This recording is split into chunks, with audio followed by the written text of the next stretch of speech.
Hey! Welcome back to the YouTube channel. I'm alive, I swear. Finally starting to spend a little more time on making these videos, so maybe we'll post more often? We'll see. I've been meaning to make reaction videos to the Miraculous Ladybug Season 6 episodes for a while, like since the first episode came out, but I was trying to get a way for Meepon to also watch it, because I mean, we're making the comic together, really, but she's like busy being smart a bunch of states away. There's like a time difference. It's mostly just gonna be me and my voice, so it's just gonna be the artist and half writer, I guess.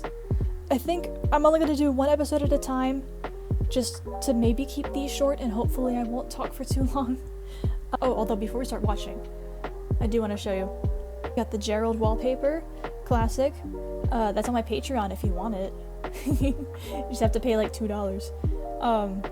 We got my Pliables, which is awesome. We got the buy one get one free deal because it's Valentine's Day while I'm recording this.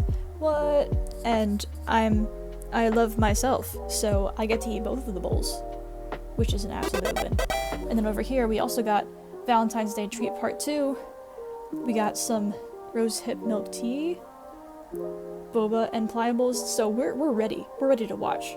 Before we actually get into the episode itself, I'm going to try and say like a few beginning statements just so you guys know where I'm standing with this, because I don't know, people come in with like different opinions, especially because visually it is very different. The animation style is different. I'd say overall, I'm not opposed to it. I definitely don't like the proportions of their faces.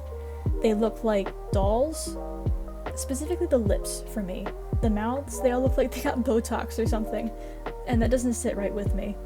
And also, the eyes are a little kind of staring into your soul. But otherwise, I'd say, I mean, the backgrounds and the textures and the light, like, things look a lot more colorful. They look warmer and softer. I don't know. Like, I haven't actually watched an episode yet, so it's hard to see what the movement looks like. That's a big thing for me. I animate in my free time, so how they move means a lot. But anyway, I mean, that's my only real opinion going into this. From what I've heard so far, I haven't heard too much. I've tried to stay clear of spoilers, but I have heard that Marinette is back to being a stalker, which is disappointing, but unfortunately not really surprising, because I mean, look at the end of season 5 people here. I'm pretty sure they're actively trying to make this show as frustrating as possible. But anyway, let's actually watch the first episode. Okay, wait. So I was not optimistic about this episode going into it, since I wasn't a big fan of the weird pun in the title. Plus, we all know Miraculous's reputation. But it was honestly not that bad. I'm kind of surprising myself by saying this, but it was honestly an enjoyable watch. It was simple, and I definitely have my issues with Marinette's character, and how Adrian is still barely a sentient character, but I'd say they handled introducing the new superhero team dynamic pretty well. I like that the Cat and Ladybug Miraculous only come out during an Akuma attack, and that Nino and Alia are more of like the reporter intel superhero duo. Also, the fact that they're actually actively trying to get more information on like the new supervillain, awesome. Like, I love it. It feels like plot progression and not just villain of the week type stuff. Hopefully this won't all be thrown out the window later. It's also worth mentioning that Nino and Alia definitely feel like more of a couple. I don't know why they didn't really feel like it in the last few seasons. Plus the fact that Nino said he had a crush on Marinette the same episode he started dating Alia in like season 2 or whatever. But from what I've seen in this episode alone, they feel more like a couple that actually like each other. And honestly, I'm vibing. I really am. Speaking of couples though, I like the way they showed Marinette's initial relationship insecurities by frantically looking around at other couples and trying to copy them in the ticket line for the movies.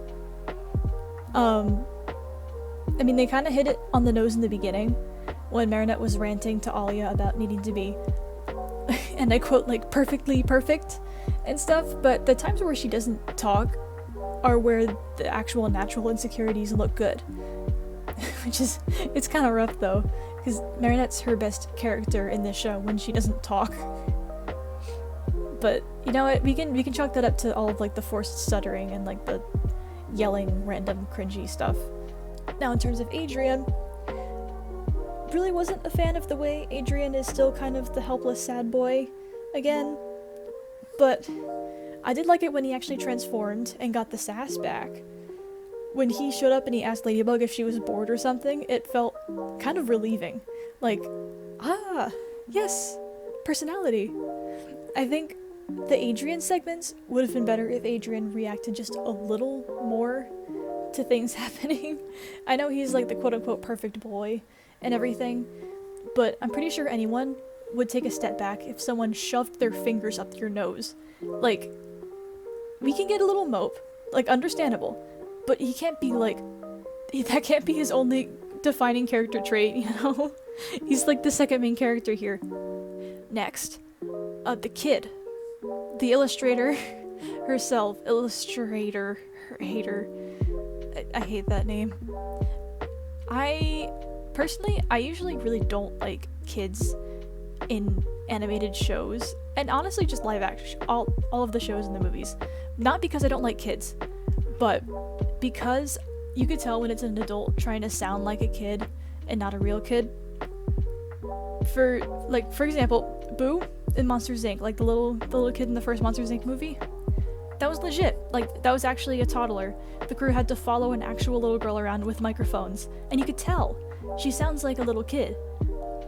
But the kids in most shows and cartoons, I mean, like the long-running shows I get, because the kid's gonna grow up and the voice is gonna change pretty quickly. But I mean, like, this is a one-off character. You could have found a toddler.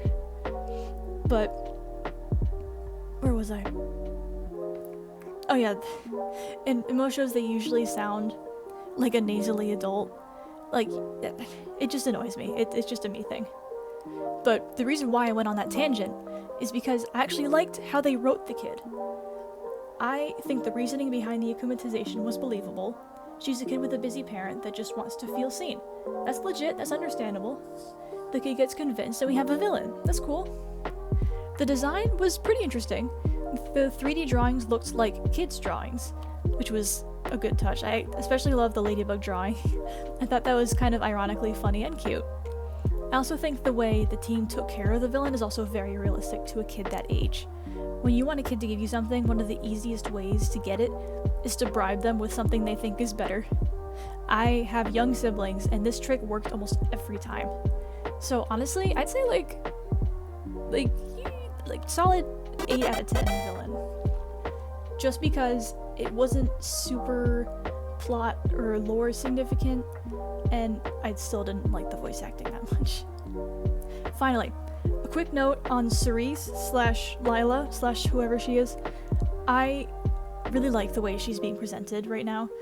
I will miss seeing old Gabe's temper tantrums and arguments with Nuru, but there will be plenty of that in the comic. What? That you should totally read. But I love the more cunning and manipulative avenue we're going with this.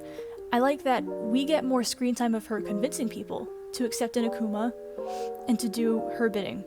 Plus the fact that she's disguising her voice, very cool, very cool. Also, just the fact she kneels and gets on the same level as the victim. That's a really nice touch. Very like, I'm on your side, like you can trust me kind of thing. It's cool. Also, last bit, I promise. The fact that the ending of the episode is hinting that Marinette might actually lose her memories and renounce the guardian role. Also the fact that it's Alia and not the other main character. At this point, you might as well just call it Tales of Ladybug and Rena Rouge. But, okay. So that's been my first impression of the first / second question mark, depending on whatever kind of release date order this is supposed to be. This ended up being a very positive video actually, which is nice, but surprising. I mean, of course, if I took one closer look at the writing, I'm sure I'd be able to find problems. But at first glance, I'd say I'm excited to see where this season goes. It was a pretty fun video to make, so let me know if you want to see more of these. And thank you so much for watching. And if you're a longtime Miraculous fan and you just found my channel, first of all, welcome, thanks for watching this. And also consider checking out a comic that I'm currently writing and illustrating with my best friend Mipa. It's a complete rewrite from episode 1, it's on Webtoon and Instagram. So check it out if you want, but yeah, see ya!